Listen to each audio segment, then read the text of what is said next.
गरीबों के बेटे, गरीबों के चहेते, आप सभी के साथी, आपके प्यारे भाई राकेश कुमार सिंह, मेरे भाई और बहनों, ग्राम सभा खरुआओं से प्रधान पद के प्रत्याशी, प्रधान पद के सेवक और इस बार होने वाले प्रधान आपके बेटे राकेश कुमार सिंह। मेरे भाई और बहनों, याद रखना, इस बार प्रधानी के चुनाव में राकेश सिंह भैया जी को मतदान करके भारी से भारी मतों से विजयी बनाएं। खरुआओं के भैया बहना ने अपने मन में ठाना, अब की प्रधानी में है मिलकर के साथ निभाना।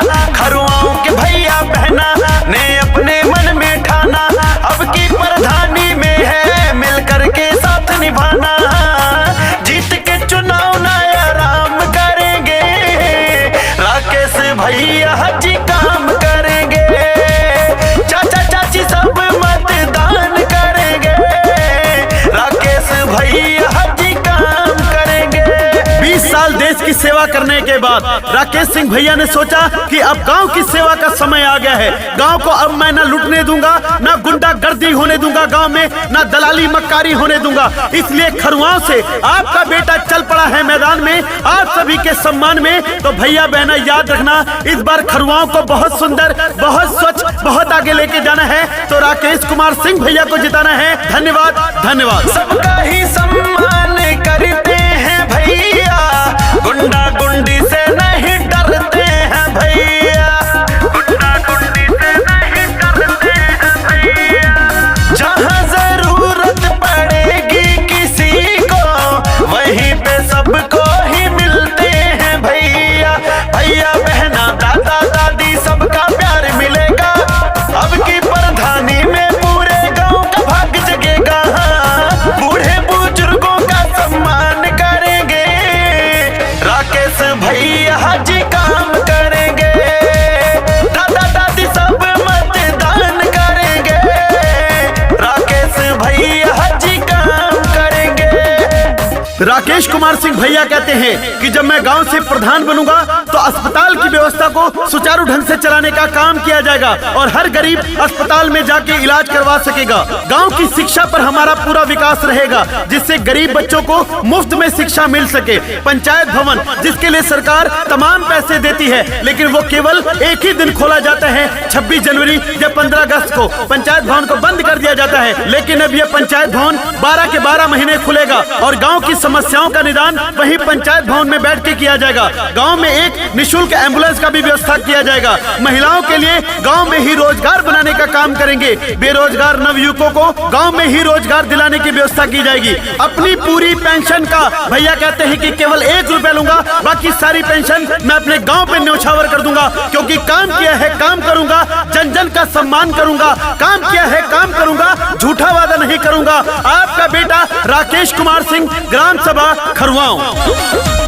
जो भी कहते हैं भैया करके दिखाते, आए मुसीबतों का भी ना घबराते, आए मुसीबतों का भी ना घबराते, पिछड़े दलितों का सहारा बनेंगे, सभी गरीबों को दिल में बसाते। कोई रियासतदार नहीं है किसान के बेटे, इसीलिए तो माँ बहनों के बन बैठे चहेते हैं, बेटे हैं सबका ही नाम करेंगे, राकेश भैया जी काम करेंगे, दादा दादी सब मतदान करेंगे, राकेश भैया जी काम करेंगे।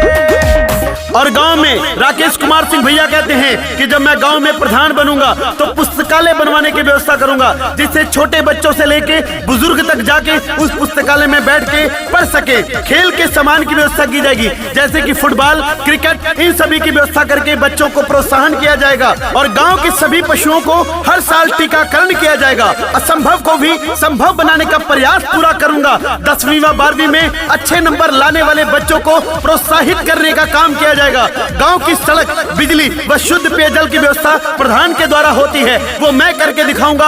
आपका बेटा, आपका चहेता, आपके हमेशा काम आने वाला, आपका 24 घंटे फोन उठाने वाला, आपका सेवक राकेश कुमार सिंह। राकेश कुमार सिंह भैया का मोबाइल नंबर 7063 298762। किसी भी समय आप फोन करके अपनी समस्या के बारे में बताइए। देश की 20 साल सेवा करने के बाद अब आपका बेटा गांव की सेवा के लिए आ गया है। खरुआओं से प्रधान पद के सेवक आपके बेटे राकेश कुमार सिंह भैया बहना भूल न जाना, इस बार प्रधान राकेश भैया को ही बनाना। नेता अधिकारी सब बात सुनेंगे, ना ही किसी को परेशान करेंगे, ना ही किसी को परेशान करेंगे। कोई समस्या ना किसी को रहेगी, राकेश भैया जब प्रधान बनेंगे।